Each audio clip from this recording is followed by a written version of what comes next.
Hello and welcome back to the Crime Reel.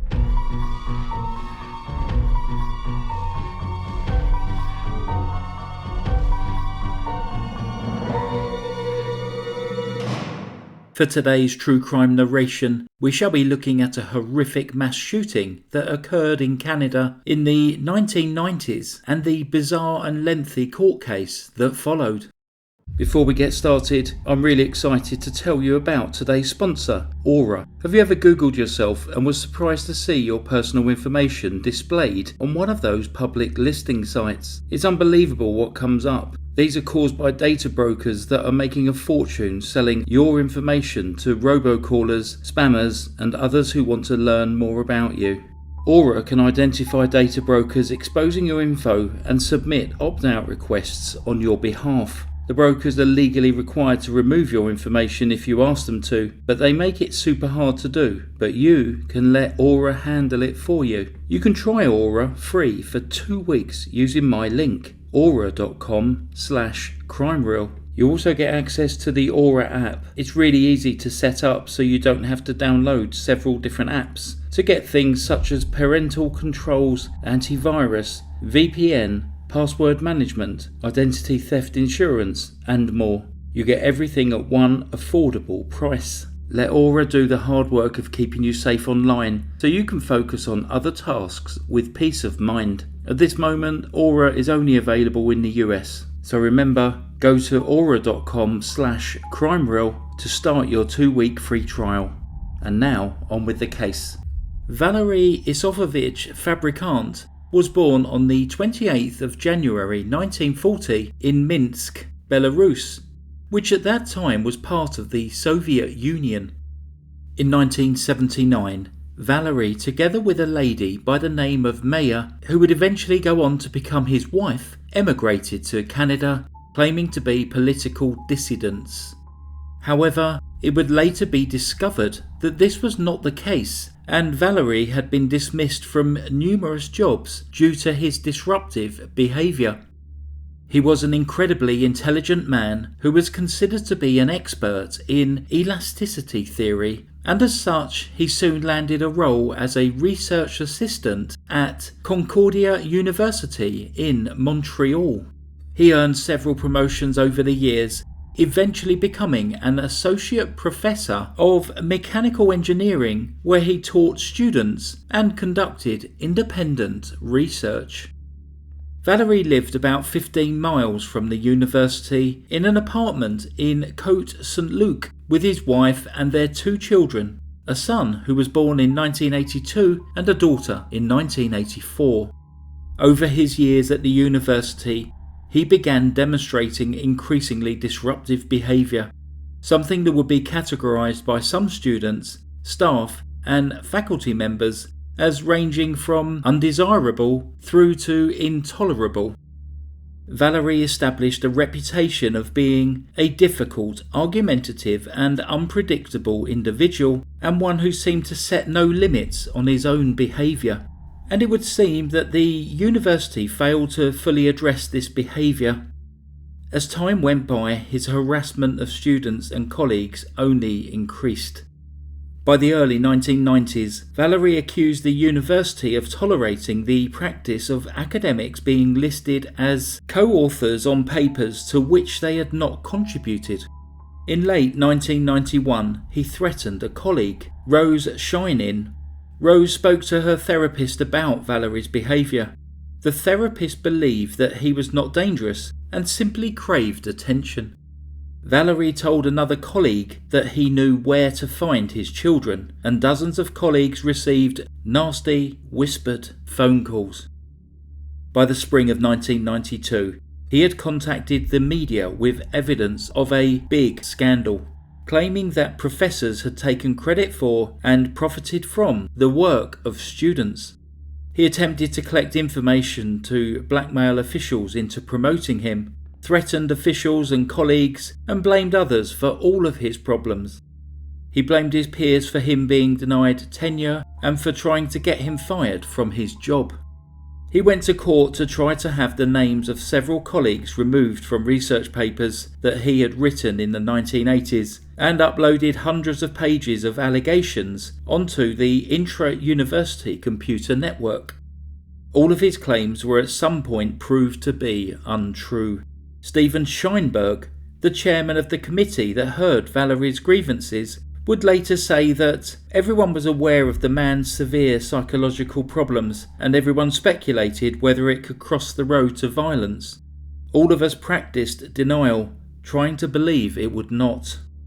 Douglas Hamblin, the Associate Dean of Engineering and Computer Science, described Valery as making all kinds of complaints against faculty members. He had a persecution complex and thought everybody was against him. At some point, Valery began talking of settling his grievances with his peers the American way, whilst making shooting gestures with his hands. By August 1992, Maya noticed that her husband had become quiet and withdrawn. At that time, he was suing 2 professors for plagiarising some of his research and not crediting him on reports. The professors had in turn decided to file charges against Valery, and he feared that he was about to be sent to jail for contempt of court. Then he was told that he would not be granted tenure. That was the final straw. On the 24th of August 1992, Valery entered the Henry F. Hall building at the university. He went to the engineering department on the 9th floor. He had concealed 3 weapons about his person: a Smith & Wesson 5-shot revolver, a Meb pistol, and a Bursa pistol. His wife Maya had applied for permits for 2 of these weapons that she said that she wanted just for a hobby. Michael Hogben, the Associate Professor of Chemistry and Biochemistry, was seen accompanying Valery into his office that day. Shortly afterwards, 2 shots rang out. Across the hallway, John Saber, the Associate Professor of Mechanical Engineering, was talking to his wife on the telephone. John disconnected the call as Valery walked into his office. Valery shot him once in the head and once in the side. Students recalled seeing Valery walking slowly through the building. He was very calm in his walking. He was walking very slowly. I looked straight at him and I could feel his anger. It was clear that Valery was looking for certain people, bypassing others in his quest for revenge. He approached 66-year-old Elizabeth Horwood, a departmental staff secretary who was shot in the back of her thigh as she fled back to her office. Then Valery walked into the office of the chair of the Electrical and Computer Engineering Department, Foivus Ziogas. Foivus was talking to his colleague, Otto Schwelb, when Valery approached him, shooting him 3 times. Otto tackled Valery and managed to overpower him after a struggle in the hallway. Otto dragged Valery into another room and, believing that he was now unarmed, returned to help Foivus. Valery had 2 more guns. He walked towards Dean Shrikanta Swami's office, where he pointed a gun at the Dean's secretary, Cecilia Benavente, who recalls Valery appearing empty and full of hate. On that occasion, he did not fire. Instead, he continued to the office of Professor Matthew Douglas, who he shot twice in the head. Valery then headed back to the office of Elizabeth Horwood, who he had previously shot in the leg. Elizabeth managed to escape through a back door as another bullet passed so close to her head that she could feel the heat from it. At this point, Valery took Professor Georges Abdu and security guard Daniel Martin hostage. By now, the police had arrived at the scene and a tense standoff followed. After approximately 30 minutes, Valery began talking to a police negotiator on the telephone, and this small distraction enabled the hostages to grab Valery's gun and overpower him. As the emergency services rushed in, they discovered that Michael Hogben and Matthew Douglas had already died from their injuries. John Saber was rushed to the Royal Victoria Hospital in what was described as a serious condition. He died 26 hours after being shot. Foivus Ziogas had a serious wound to his abdomen and 2 less serious head injuries. He was rushed to hospital for emergency surgery. The bullet that had hit him in the abdomen had ricocheted around his body, causing massive internal injuries. He survived the surgery, but remained in a coma. He died on the 23rd of September. Elizabeth Horwood sustained an injury to her thigh and was discharged after treatment at the hospital. Valery was taken to hospital immediately after the incident due to complaining of heart pain, but was subsequently transferred to jail and charged. His wife Maya found out what her husband had done when she was watching the events unfold on the news. She would describe her husband as an excellent professor and a loving, honest, devoted family man who didn't get along with his bosses and faculty members. She said that whilst he had a temper, she had never known him to be physically violent. This was in complete contrast to the many stories that began to emerge about Valery's behaviour at work, where colleagues knew he was a time bomb, with some being terrified for their safety and requesting extra security, as they feared what would happen when Valery found out that he was being denied tenure. Following the shootings, 97 rounds of bullets were found in his office, with one of the secretaries recalling how, just 2 hours before the shootings, one of the murdered professors warned her to leave immediately if she saw Valery's car in the car park. Valery appeared in court to face the charges wearing a navy blazer, blue trousers, brown loafers, and no shirt, claiming that they took away my shirt just so I would look ridiculous. They took away my glasses so I would see nothing. He admitted handling a gun but claimed that he was provoked into the crime. As a preliminary hearing was held, Valery tried everything at his disposal to turn the legal proceedings into a farce which he could drag out for as long as possible. He was mounting his own defence and cross-examined each witness, often ridiculing and laughing at their responses and accusing them of lying. He claimed that the murders were self-defence because members of the faculty were trying to give him a heart attack. With the mountain of evidence against him, he was ordered to stand trial for murder. The trial began in March 1993 and was initially expected to last a couple of weeks. In reality, it dragged on for over 5 months, with Valery representing himself in between working with and dismissing 10 different lawyers from the case. Valery claimed that he was not guilty, adding that he was a very peaceful man. Just imagine, if a peaceful person like me who cannot even hit someone just shot several people, something very terrible must have happened. He went on to say that there were 2 possible explanations. Either he was insane, and if that was the case, everything is okay, but if a normal person shot 4 people, questions have to be asked, and the answers are terrifying. He told the jury that they needed to decide whether or not he'd been abused. I didn't want to kill anyone. I had no control over myself when all of this was going on. Everyone who is put in the situation, as was I, can become violent. You cannot destroy human dignity indefinitely. It is not about whether I killed 4 people, but whether I am criminally responsible. If criminal intent is not there, it is not a crime. This is why I plead not guilty. In his defence, he accused the police of planting false evidence, shooting one of the revolvers into the wall of an office and splashing red paint on doors. And he also claimed that he hadn't been read his rights at the time of his arrest. Over the course of the trial, he was examined to determine if he was mentally fit to be taking part in the process. It was concluded that he was, a decision that Valery welcomed as he wanted to prove his case in court. On many occasions throughout the trial, he had to be forcibly removed from the courtroom. He continuously hurled insults at the judge, calling him a liar, dishonourable, and dishonest. He ignored the judge's instructions, harassed witnesses, and was sentenced for contempt of court on 5 separate occasions. On the 3rd occasion, when he was again sentenced to 60 days for contempt, he laughed at the judge sarcastically, stating, "You can't imagine how scared I am. You send me to jail for 60 days when I've already been there for a year."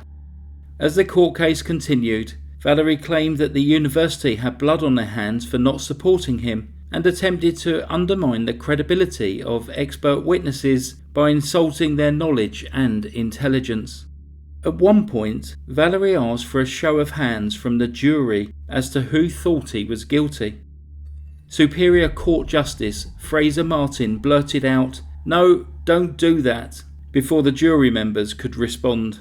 Valery shrugged and said, "It's not my concern what the verdict will be. It is definitely of concern that you believe that what I will be telling you will be the truth."